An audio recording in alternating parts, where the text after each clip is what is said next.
ꯑꯁꯨꯝꯅ ꯃꯇꯝ ꯃꯥꯁꯨ ꯍꯧꯈꯤꯗꯨꯅ ꯅꯤꯡꯊꯦꯝꯗꯨ ꯀ꯭ꯂꯥꯁ 12 ꯇꯝꯅ ꯊꯕꯛ ꯑꯃꯁꯨ ꯊꯤꯔꯝꯃꯤ꯫ ꯁꯣꯔꯨꯝꯒꯤ ꯗꯨꯀꯥꯟ ꯑꯃꯗ ꯅꯤꯡꯊꯦꯝꯗꯨ ꯊꯕꯛ ꯌꯥꯎꯔꯝꯃꯤ꯫ ꯃꯗꯨꯗꯒꯤ ꯂꯥꯛꯄ ꯁꯦꯜꯅ ꯃꯃꯥ ꯃꯆꯥꯒꯤ ꯋꯥꯠꯇꯅꯕ ꯍꯣꯠꯅꯖꯩ꯫ ꯅꯨꯃꯤꯗꯥꯡꯒꯤ ꯃꯇꯝꯗꯅ ꯑꯉꯥꯡ ꯈꯔ ꯇ꯭ꯌꯨꯁꯟ ꯇꯧꯔꯝꯃꯤ꯫ ꯃꯃꯥꯁꯨ ꯅꯥꯕ ꯈꯔꯗꯤ ꯐꯔꯤ꯫ ꯅꯨꯃꯤꯗꯥꯡꯒꯤ ꯆꯥꯛ ꯏꯁꯤꯡ ꯆꯥꯕ ꯂꯣꯏꯔꯗꯨꯅ ꯃꯃꯥꯅ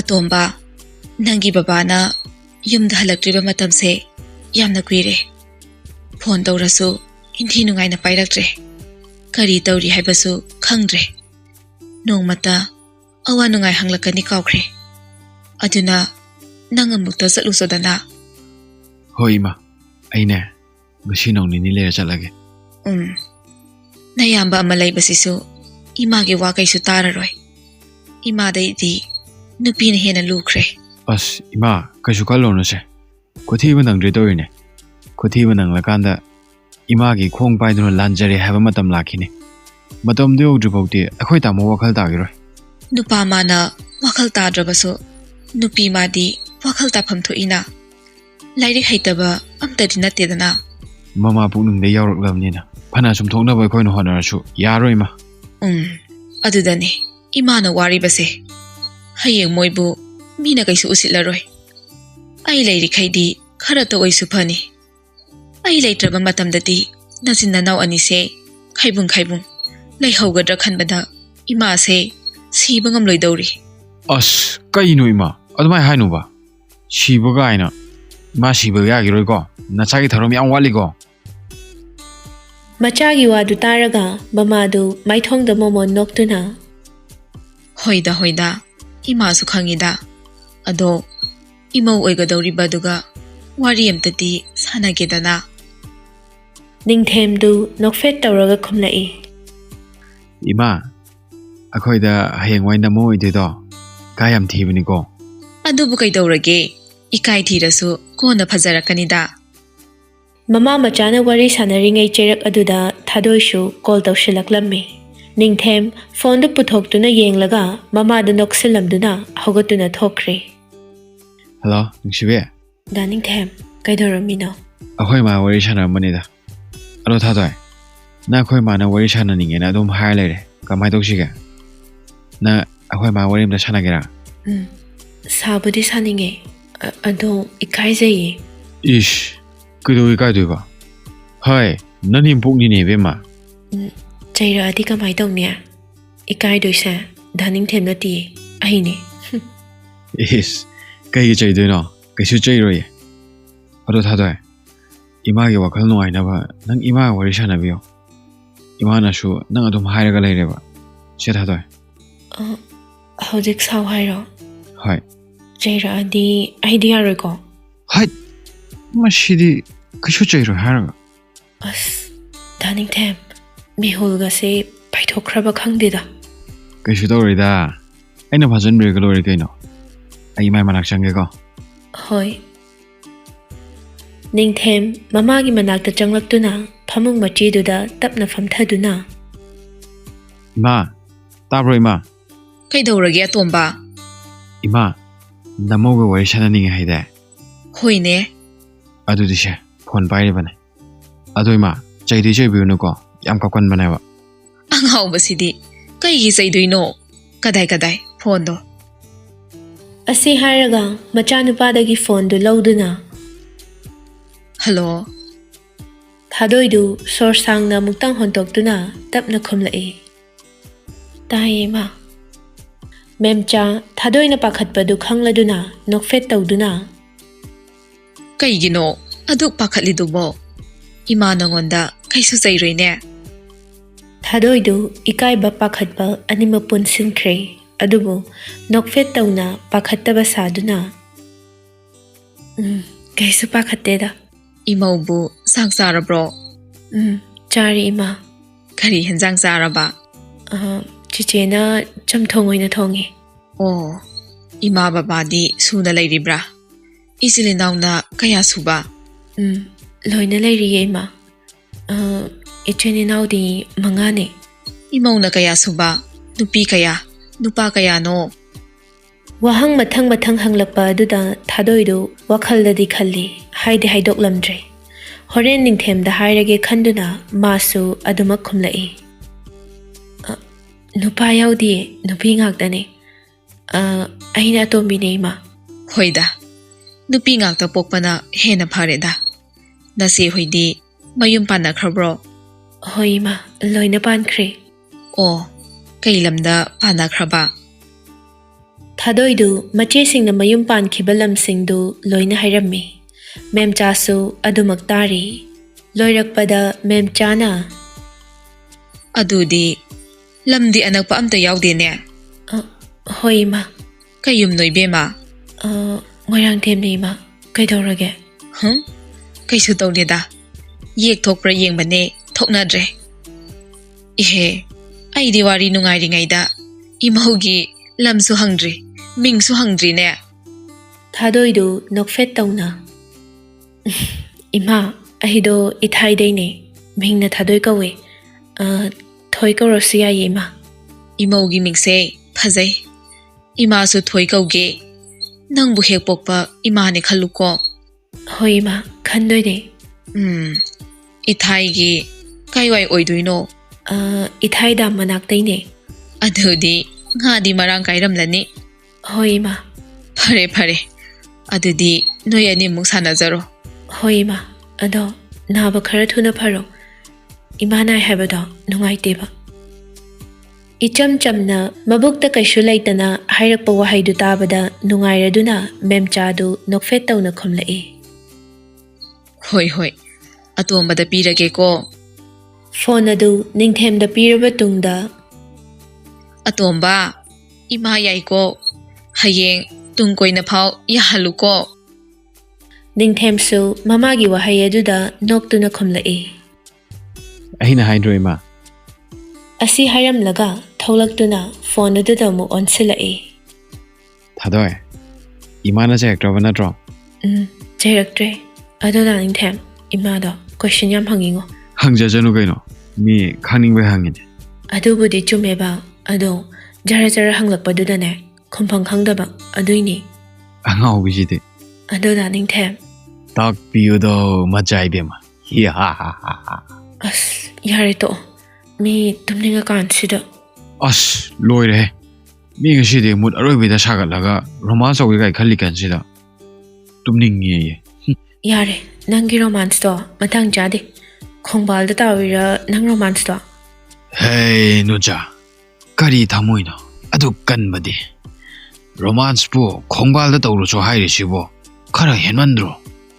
As daning them. Tak piyudo majai bema.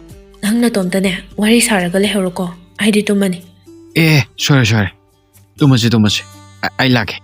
Ha, kaida. Tumba. Daning de kona phone se ka ura. Hey, phagi to one. Kainu khangdi one. O pyro phone do. Tummo doga. Aiju tummage. Asumna numidang du su haukhiduna mathangi ayukni. Thadoi gi machedu haugatuna thaba inkhang pumba loshinba loiraduna korau hanba ipabu khorum jarame. Manaw nupi bu hogdorai. Thoi. Tabro. Hogalo. Angang do hauni ko amo. Tamna hogalo uko. Hoi hogalage che. Asi hairaga adum tumsilli. Machena changlaktuna bottle da yauriba isingdu mamaida khara khiglai. Thadoidu ikhang khangna. Hoi. Makha taba nangdringai machena Thadoigi machindu satmen silli. Aduga tapna hairai. Angang tumi. Tamna hogalo o. Thadoi shu tapna hogatuna macheda onsilai. Che, nang ngawrubu kainu. Ay kay dawage haise. Machena kaisu tawdaba saraga khumlakpa aduda Thadoidu sauna. Mi mamai sidabu ising haijalaga ay kaidorage ne. Hautukpada di tadana adudi taw taba. Aduda ay ngawra chatlamadi kamay dong niya. Ngana hogalo adudi. Adongay ko. Nangarang wari sarido kay day no. Thadoidu asengba dumak haidoraklammi. Oidaba ngangbasi ma kaya pamde. Aduna macheda asengba pumba hairammi. ꯑꯩꯒꯤ BFꯅꯤ ꯆꯦ ꯀꯩ ꯂꯝꯗꯒꯤ ꯍꯧꯖꯤꯛꯅ ꯀꯩ ꯇꯧꯔꯤꯕ ꯆꯦ ꯂꯥꯏꯔꯤꯛ ꯇꯝꯂꯤꯕꯅꯤ class 12 ꯀꯥꯔꯤꯕꯅꯤ ꯃꯆꯤꯟ ꯃꯅꯥꯎ ꯀꯌꯥ ꯁꯨꯕ ꯑꯅꯤ ꯃꯌꯥꯝꯕ ꯑꯃꯒ ꯃꯥꯒ ꯅꯣꯏ ꯑꯉꯥꯡ ꯑꯣꯏꯔꯤꯀꯣ ꯅꯨꯡꯁꯤ ꯅꯨꯡꯉꯣꯟꯒꯤ ꯂꯝꯕꯤꯗ ꯌꯥꯝꯅ ꯆꯪꯁꯤꯟꯕ ꯌꯥꯗꯦ ꯍꯣꯏ ꯀꯣꯏꯌꯨ ꯂꯥꯡꯉꯨ ꯇꯧꯕꯇꯕꯨ ꯃꯇꯝ ꯈꯪꯉꯨꯀꯣ ꯆꯦ ꯑꯩꯁꯨ ꯈꯪꯉꯤꯕ ꯑꯩ ꯑꯉꯥꯡ ꯃꯆꯥ ꯅꯠꯇꯦ ꯀꯩꯅꯣ ꯍꯣꯏ ꯐꯔꯦꯁꯦ ꯇꯣꯛꯑꯣ ꯆꯥꯛ ꯊꯣꯡꯅꯕ ꯇꯧꯔꯁꯦ ꯑꯗꯣ ꯀꯩ ꯏꯟꯁꯥꯡ ꯆꯥꯁꯤꯒꯦ ꯉꯈꯥ ꯊꯣꯡꯕ ꯏꯁ ꯀꯗꯥꯏꯗꯒꯤ ꯉꯈꯥ ꯀꯩꯅꯣ ꯕꯖꯥꯔꯗ ꯐꯪꯉꯝꯃꯣꯏꯗ꯭ꯔꯣ ꯍꯥꯏꯁꯦ ꯑꯩꯈꯣꯏ ꯑꯁꯣꯝꯒ ꯃꯥꯟꯅꯗꯕꯅꯦ ꯑꯗꯣ ꯐꯪꯕꯨꯗꯤ ꯐꯪꯕꯅꯤ ꯌꯥꯝꯅ ꯇꯥꯡꯅ ꯐꯪꯕꯅꯤ ꯑꯗꯣ ꯅꯪꯕꯨ ꯉꯥ ꯆꯥꯅꯤꯡꯕ꯭ꯔꯣ ꯐꯪꯗ꯭ꯔꯗꯤ ꯌꯥꯔꯦꯗ ꯀꯥꯡꯁꯣꯏ ꯑꯣꯏꯅ ꯊꯣꯡꯂꯁꯦ ꯁꯤꯡꯖꯨ ꯑꯃꯒ ꯇꯧꯔꯁꯦ ꯑꯗꯨꯒ ꯑꯗꯨꯗꯤ ꯅꯪ ꯆꯥꯛ ꯊꯣꯡꯂꯛꯑꯣ ꯑꯩ ꯏꯟꯁꯥꯡ ꯁꯦꯝꯕꯤꯔꯛꯀꯦ ꯆꯥꯛ ꯊꯣꯡꯂꯣ ꯍꯥꯏꯔꯛꯄ ꯑꯗꯨꯗ ꯃꯃꯤꯠꯇꯣ ꯈꯪꯂꯥꯎ ꯂꯥꯎꯊꯣꯛꯇꯨꯅ ꯉꯝꯃꯣꯏ ꯇꯜꯂꯤ ꯆꯥꯛ ꯊꯣꯡꯕꯒ ꯍꯩꯇꯦ ꯑꯩ ꯁꯤꯡꯖꯨꯕꯨꯗꯤ ꯍꯩ ꯑꯩꯅ ꯆꯥꯛ ꯊꯣꯡꯕꯗꯣ ꯑꯩꯈꯣꯏ ꯃꯥꯅ ꯌꯥꯝ ꯍꯥꯎꯇꯦ ꯍꯥꯏꯗꯣ ꯏꯁ ꯅꯨꯄꯤ ꯑꯣꯏꯔꯗꯤꯅꯦ ꯆꯥꯛ ꯊꯣꯡꯕ ꯍꯩꯇꯕ ꯌꯥꯗꯦ ꯌꯨꯝꯕꯥꯜꯂꯣꯟ ꯈꯪꯉ ꯆꯠꯀꯗꯕꯅꯤꯀꯣ ꯅꯨꯄꯤꯒꯤ ꯄꯨꯟꯁꯤꯁꯦ ꯃꯧꯕꯨ ꯑꯣꯏꯔꯗꯤ ꯍꯥꯟꯅ ꯂꯩꯁꯥꯕꯤ ꯑꯣꯏꯔꯤꯉꯩꯗ ꯀꯨꯁꯤꯔꯥꯁꯤ ꯇꯧꯕꯗꯣ ꯌꯥꯗꯕꯅꯤꯀꯣ ꯍꯣꯏ ꯆꯦ ꯐꯔꯦ ꯐꯔꯦ ꯅꯪꯅ ꯑꯩꯅꯥꯛꯇ ꯂꯩꯔꯤꯉꯩꯁꯤꯗ ꯏꯃꯨꯡꯒꯤ ꯊꯕꯛ ꯏꯪꯈꯥꯡꯁꯤꯡꯗꯣ ꯂꯣꯏꯁꯤꯟ ꯇꯥꯁꯤꯟꯕ ꯇꯝꯕꯤꯔꯒꯦ ꯍꯣꯏ ꯏꯆꯦ ꯅꯨꯡꯁꯤꯕꯤ ꯍꯣꯏꯁꯦ ꯑꯩ ꯆꯥꯛ ꯂꯣꯏꯁꯤꯟꯅꯕ ꯍꯣꯠꯅꯔꯛꯂꯒꯦ ꯑꯗꯨꯒ ꯆꯥꯔꯁꯤ ꯑꯩ ꯑꯉꯥꯡꯁꯨ ꯆꯥꯛ ꯏꯟꯗꯣꯏꯅꯤ ꯑꯁꯤ ꯍꯥꯏꯔꯒ ꯃꯆꯤꯟ ꯃꯅꯥꯎꯗꯨ ꯆꯥꯛ ꯂꯣꯏꯁꯤꯟꯗꯨꯅ ꯆꯥꯛꯇꯨ ꯆꯥꯊꯣꯛꯃꯤꯟꯅꯔꯦ ꯅꯣꯡꯃꯇ ꯃꯆꯥꯒꯤ ꯃꯁꯛ ꯎꯗ꯭ꯔꯕꯗꯤ ꯂꯩꯐꯝ ꯆꯥꯐꯝ ꯈꯪꯗꯕ ꯑꯍꯜ ꯑꯅꯤꯗꯨ ꯇꯧꯐꯝ ꯈꯪꯗ꯭ꯔꯗꯨꯅ ꯃꯆꯥꯅꯨꯄꯤ ꯑꯇꯣꯝꯕꯤꯗ ꯐꯣꯟ ꯇꯧꯔꯛꯂꯝꯃꯤ ꯍꯜꯂꯣ ꯃꯃꯥ Ihe phone hek paibaga nama hana kauraklibanine ha napa aibudi kauraktabaneba ꯃꯃꯥꯒꯤ ꯐꯣꯟꯗꯒꯤ ꯇꯧꯔꯛꯄ ꯑꯗꯨꯗ ꯃꯃꯥ ꯑꯣꯏꯔꯕꯣꯏ ꯈꯟꯗꯨꯅ ꯀꯧꯔꯨꯕꯅꯤ ꯑꯗꯨꯕꯨ ꯃꯄꯥ ꯑꯣꯏꯔꯝꯕ ꯑꯗꯨꯗ ꯇꯨꯃꯤꯟ ꯉꯥꯏꯍꯥꯛ ꯂꯩꯔꯒ ꯑꯩꯗꯤ ꯃꯃꯥꯒꯤ ꯐꯣꯟꯗꯩ ꯇꯧꯔꯛꯄꯗꯨꯗ ꯃꯃꯥ ꯑꯣꯏꯔꯕꯣꯏ ꯈꯜꯂꯨꯕꯅꯤ ꯕꯕꯥꯒꯤ ꯐꯣꯟꯗꯩ ꯇꯧꯔꯛꯎ ꯌꯥꯗ꯭ꯔꯣ ꯑꯗꯨ ꯑꯣꯏꯔꯗꯤ ꯑꯩꯁꯨ ꯕꯕꯥ ꯍꯥꯟꯅ ꯀꯧꯔꯛꯇꯧꯕ ꯃꯆꯥꯒꯤ ꯋꯥꯗꯨ ꯇꯥꯔꯒ ꯃꯩꯄꯥꯛꯇꯨ ꯅꯣꯛꯐꯦꯠ ꯇꯧꯗꯨꯅ babana phagi tawunida icha pu nungsidana ado noi bu chai sing chanarabo ꯍꯣꯏ ꯆꯥꯔꯦ ꯕꯕꯥ ꯅꯣꯏꯗꯤ ꯆꯥꯔꯕꯣ chare icha leitabase yumse puhang he khang adugine namaga igasu wa ngangnadre tuminna leinare ꯃꯄꯥꯅ ꯑꯗꯨꯝꯅ ꯍꯥꯏꯔꯛꯄ ꯑꯗꯨꯗ ꯑꯩ ꯂꯥꯛꯑꯣ ꯍꯥꯏꯔꯣ ꯕꯕꯥ ꯁꯅꯥꯗꯨ ꯃꯄꯨꯔꯣꯏꯕꯒꯤ ꯈꯨꯠꯇꯒꯤ ꯐꯣꯟ ꯑꯗꯨ ꯂꯧꯗꯨꯅ ꯅꯄꯥꯅ ꯀꯥꯔꯟ ꯇꯧꯔꯤꯅꯤ ꯅꯆꯦ ꯃꯊꯟꯇ ꯂꯩꯕ ꯅꯨꯡꯉꯥꯏꯔꯣꯏ ꯑꯗꯨꯅ ꯅꯇꯩ ꯂꯥꯛꯇ꯭ꯔꯤ ꯐꯥꯎꯗꯤ ꯑꯗꯨꯗ ꯂꯩꯔꯣꯀꯣ ꯍꯣꯏ ꯃꯃꯥ ꯑꯗꯣ ꯆꯥꯕ ꯊꯛꯄ ꯍꯩꯌꯨꯀꯣ ꯅꯁꯥꯗꯣ ꯅꯥꯍꯟꯕ ꯌꯥꯗꯦ ꯊꯣꯏ ꯍꯩꯔꯥ ꯄꯪꯆꯥ ꯆꯥꯁꯤꯟꯒꯅꯨꯀꯣ ꯍꯣꯏ ꯃꯃꯥ ꯑꯗꯣ ꯃꯃꯥꯒ ꯕꯕꯥꯒꯁꯨ ꯅꯥꯗꯅꯕ ꯍꯣꯠꯅꯧꯀꯣ ꯃꯆꯥꯅ ꯑꯃꯨꯛ ꯑꯍꯜ ꯁꯥꯔꯒ ꯍꯥꯏꯔꯛꯄ ꯑꯗꯨꯗ ꯃꯃꯥ ꯃꯄꯥ ꯑꯅꯤꯗꯨ ꯄꯨꯟꯅ ꯅꯣꯛꯇꯨꯅ ꯍꯣꯏ ꯅꯪꯅ ꯑꯃꯨꯛ ꯏꯃꯥ ꯁꯥꯔꯛꯏꯕ ꯑꯗꯣ ꯅꯆꯦꯗꯤ ꯃꯈꯣꯜ ꯇꯥꯗꯦꯅ ꯆꯦꯗꯣ ꯗꯨꯀꯥꯟ ꯊꯣꯛꯈꯤꯕꯅꯦ ꯀꯩꯗꯧꯕ ꯄꯣꯠ ꯑꯃ ꯂꯩꯔꯨꯅꯤ ꯍꯥꯏꯔꯝꯕꯅꯦ ꯅꯪꯒ ꯄꯨꯟꯅ ꯆꯠꯂꯨ ꯌꯥꯗ꯭ꯔꯣ ꯑꯁ ꯇꯜꯂꯤꯗ ꯑꯩ ꯊꯣꯛꯄ ꯑꯉꯥꯡꯗꯤ ꯑꯩꯒ ꯂꯩꯌꯦ ꯀꯩꯗꯧꯔꯤꯕ ꯃꯥꯗꯤ ꯐꯃꯨꯡꯗ ꯑꯩꯒ ꯁꯥꯟꯅꯔꯝꯕꯅꯦ ꯍꯣꯏ ꯑꯗꯨꯗꯤ ꯐꯖꯅ ꯂꯩꯃꯤꯟꯅꯔꯣꯀꯣ ꯏꯃꯥꯁꯨ ꯊꯝꯂꯒꯦ ꯅꯥꯀꯟ ꯑꯃꯔꯣꯝꯗꯅ ꯅꯤꯡꯊꯦꯝꯒꯤ ꯃꯃꯥ ꯃꯆꯥꯗꯨ ꯋꯥꯔꯤ ꯋꯥꯇꯥꯏ ꯁꯥꯟꯅꯔꯝꯃꯤ ꯑꯇꯣꯝꯕ ꯅꯪꯕꯨ ꯅꯄꯥꯒꯤ ꯃꯅꯥꯛꯇ ꯀꯔꯤ ꯅꯨꯃꯤꯠꯇ ꯆꯠꯀꯦ ꯈꯜꯂꯤꯕꯅꯣ ima aido hayeng chalage ꯍꯣꯏ ꯑꯗꯨꯒ ꯅꯪꯒꯤ ꯅꯌꯥꯝꯕꯁꯦ ꯋꯥꯔꯤ ꯑꯝꯇꯗꯤ ꯁꯥꯟꯅꯅꯤꯡꯕꯅꯤ ꯂꯩꯀꯥꯏ ꯃꯃꯥꯡꯁꯤꯗ ꯏꯃꯥ ꯏꯀꯥꯏꯅꯦ as kem haruno hara adubo kem haruno ima hayeng ne mana wakal tarakpado adu ina ngairase adu ima ai dukan chana ma tawge phajana lermoko imana chakla masu charon balai bane acha bosu ai loisina ma tawge ko ima ꯍꯣꯏ Asumna ningthemdu dukan chatkre. Dukan mafamdu hek yaubaga changlaktuna hek phambaga call ama laklame. Pocketagi phone du logthoktuna yenglubada Thadoi oiduna leirame. Ngasai mamaga wari sanaringai Thadoida thabak chatlukhige haibadu kauduna hairamdre. Isau langlaklani khanduna phone adu tapna paikhatuna. Thadoi. Ngasai khay phone tawaktrido kaigino. Aido thaba am chalubaneba aduda Wahaidu loiba nangde hekta laktharai. Kaida kaidoba chatliba. Aingonda ka game da haramdaba. Nang ai khanghandana aronba tawraba natro. Ningthemdu makok hotuna khangi. Thadoina sawbadu themnana ba hotnarai. ayada tawune haba nangbo se sarna se nuksibaneba nangna khangdaba ayaro thabam da tawdi Yari khange. Aingonda amuk hana call tawrakanu. Ngasidagi loinarabani. Ningthemdu yamna nungaitana hairaklammi. Thadoi aido dukan phamba yaure aina nangonda haibi kaibagi haidabane hoi nangna aiga lapna ringlade ai ngasi digi nangonda call su tawroi text su tharoi adobu nang simadi khango aide nangna taba kana su yengre yenge haina su khande Thadoidu magi wahai kharaduna ningthemdu nungaitre khangduna tapna themjanbirai.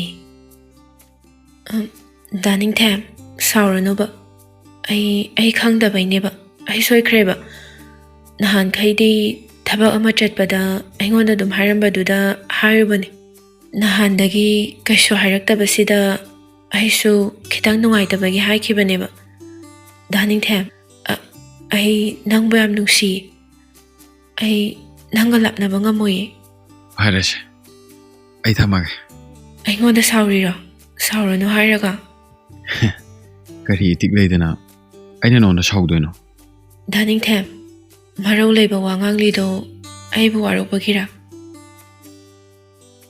Ningthem Thadoida kuina sawa ngamde ngasaina phakhrabani Sauranu ai soikre haiba wahaisida nupa oijarabasu thamoidi aduki matik ngawi adubo masu oina jaribani aina kana da su waro thamde Thadoidu kapli tawduna Mina soikre hairaga adum aingonda sauba waruba tawrida ai nungaramgani khanbro Thadoina kapli tawraga hairakpa aduda ningthemdu khangnok nok thoraktuna angau biside asigi wakapine hoise dada milai horen call torke ko dada thamage phajana leramo ko ai hala pangaramo Asi hairaga phone adu thamkhraga phone adu da chupsile aduga